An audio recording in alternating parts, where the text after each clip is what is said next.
Saudara Ketua Umum Partai Solidaritas Indonesia, Kaisang Pangarep menyatakan kesiapannya jika berpeluang ikut dalam bursa calon gubernur 2024. Namun PSI menyebut saat ini fokus Kaisang membawa PSI lolos ke Senayan.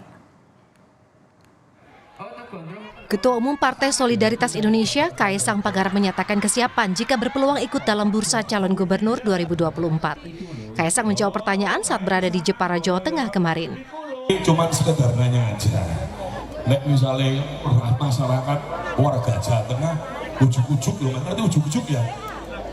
Ujuk-ujuk Mas Kaisang didapuk menjadi gubernur loh Mas. Ya, kenapa-kenapa. Siap Mas. Siap ya Mas. Ya Mas. Gubernur Jawa Tengah yang juga capres nomor urut 3, Ganjar Pranowo, menjawab kesiapan Kaisang untuk ikut bursa calon gubernur. Ganjar menyatakan hal tersebut baik dan menarik untuk diikuti. Kaisang kemarin bilang siap menjadi gubernur Jawa Tengah nih sebagai yang pengalaman 10 tahun nih. Ada pesan-pesan nggak? Bagus, ikuti aja. Menarik kok itu. Sementara itu, Wakil Ketua Umum PSI, Andi Budiman, menyebut saat ini Kaisang fokus untuk meloloskan PSI ke Senayan. Mas Kaisang sekarang fokusnya adalah memenangkan PSI untuk lolos ke Senayan. Jadi itu fokus tunggal dan itu tekad Mas Kaisang. Kita optimis PSI akan lolos ke Senayan.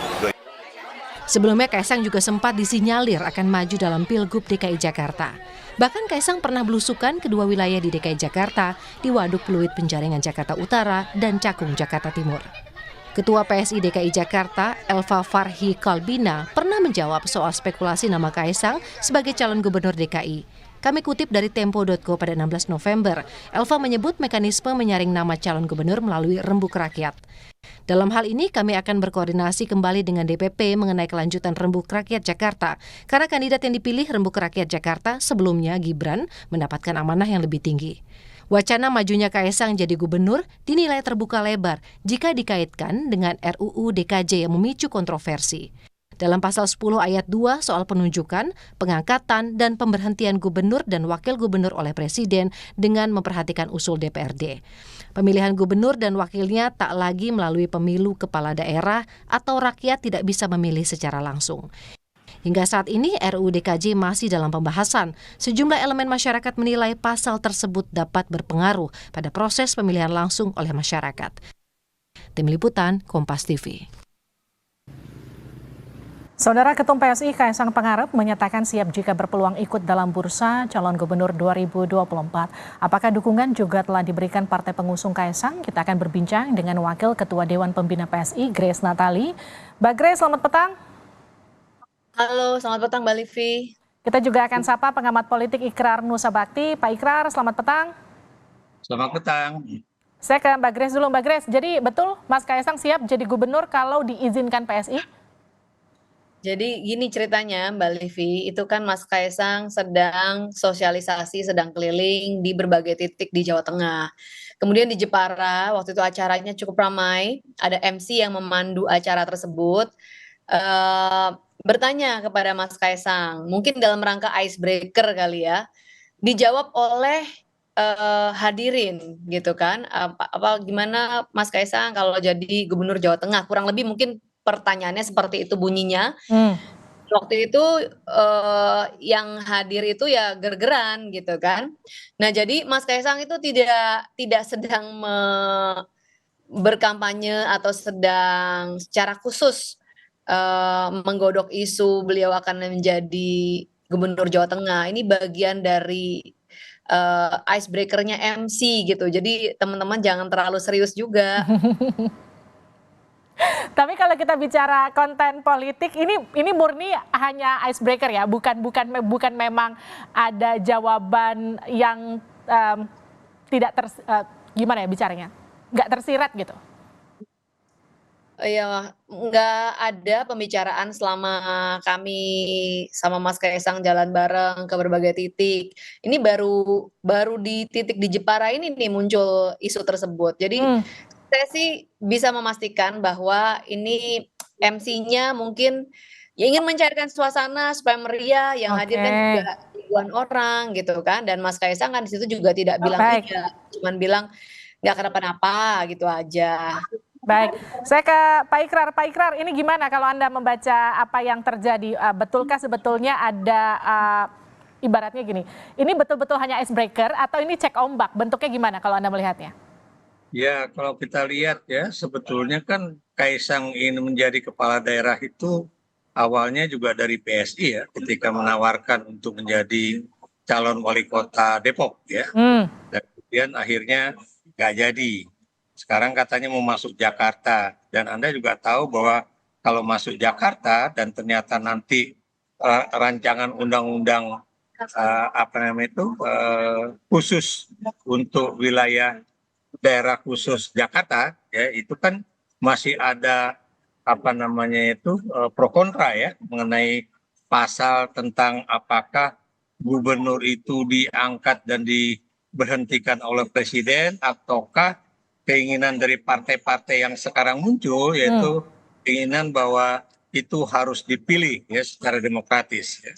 Dan kalau misalnya kesadaran dari partai-partai politik yang ada di Senayan saat ini ya itu kan inginnya supaya demokrasi itu tetap ada di Jakarta bukan kemudian diangkat dan diberhentikan ya. Dapat demikian karena kita tahu mungkin waktu itu partai-partai itu masih berada di dalam satu kubu dengan Jokowi ya makanya kemudian mereka menyetujui aja gagasan mengenai diangkat dan diberhentikan oleh presiden. Tapi sekarang kan ketika PDIP juga berseberangan dengan Presiden Jokowi, Nasdem juga berseberangan dengan Presiden Jokowi, demikian juga partai-partai lain juga tampaknya mengikuti garis yang diambil awalnya oleh PKS ya. Tapi sekarang saya lihat sudah hampir semua partai-partai politik lebih memilih untuk Gubernur DKI itu bukan daerah khusus ya, tapi dari daerah khusus Jakarta itu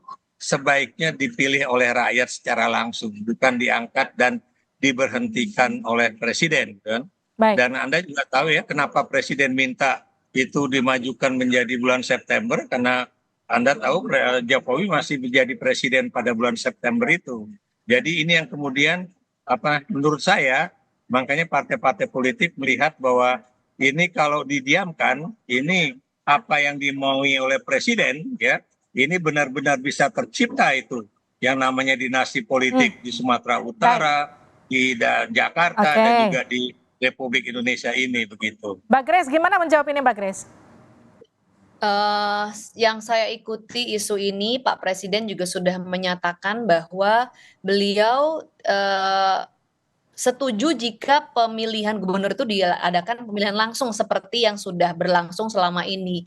Jadi saya pikir jangan di framing negatif Pak Ikrar, karena prosesnya yang saat ini sudah berlangsung itu yang juga didukung oleh PSI. Yang saya baca di media, Pak Presiden juga mengatakan lebih memilih atau lebih setuju ada pemilihan langsung untuk Gubernur DKI. Lagi-lagi kalau isunya ditarik lagi ke Mas Kaisang itu gimmick MC aja untuk mencairkan suasana. Jadi mohon sekali agar tidak di framing negatif kemana-mana. Ini kan sebuah peristiwa aspirasi yang langsung terjadi di on the spot gitu kan, bercandaan aja Pak Ikrar, anak-anak ini jangan terlalu serius menanggapinya. Oke, Pak Ikrar silakan tanggapi. Ya, bercandaan bisa jadi serius ya. Saya beri contoh misalnya waktu Presiden Jokowi ditanya pada bulan Maret atau April gitu ya. Itu kan ketika media massa menanyakan apakah Gibran akan menjadi calon presidennya Prabowo Subianto, itu Presiden Jokowi mengatakan bahwa itu nggak mungkin, dia aja baru 2 tahun jadi wali kota Solo dan juga umurnya belum cukup, janganlah Anda mengada-ada gitu. Jadi itu juga pada saat itu seperti itu. Tapi Anda tahu pada bulan Agustus ya itu Presiden sudah melakukan rekayasa politik, dilanjutkan dengan rekayasa hukum ya, dan kemudian juga sekarang juga dengan rekayasa pemilu untuk menjadikan Gibran itu sebagai calon presidennya Prabowo ya untuk bisa terpilih. Jadi dalam politik Indonesia ya itu selama ini kita tidak bisa memegang omongan dari kepala negara ya, yang kemudian bisa saja berubah dari satu saat kepada saat yang lain begitu. Baik, Mbak Grace, jadi ini kepastiannya ini gimmick MC, bukan gimmick politik ya Mbak Grace? Gimik MC Mbak, yang saya dengar malah kalau saya cerita apa yang saya dengar, apa Baik. yang saya alami ya Pak Ikrar, kalau bicara soal teori-teori konspirasi kan kita bisa bicara apapun gitu. Yang saya dengar malah ya Mas Kaisang itu sekarang fokusnya adalah gimana agar perjuangan PSI bisa sampai di Senayan, agar suara anak-anak muda ini yang udah Oke. kami kenal, kita bisa punya perwakilan suara di Senayan. Masa sih kita mengawal anggaran DKI yang cuma 90 triliun itu ributnya hampir tiap hari. Tapi anggaran di DPR RI yang 3.000 T lebih tidak pernah kita dengar ada polemik soal anggaran mulai dari dilantik hingga saat ini gitu Oke. ya. Jadi fokus kami hingga saat ini adalah bagaimana agar perjuangan kami bisa sampai di Senayan, bisa tembus PT 4%. Baik. Kemudian kalau berandai-andai setelah pemilu mau ngapain ya? Yang saya dengar malah Mas Kaisang sempat lagi mempertimbangkan mau sekolah lagi misalnya.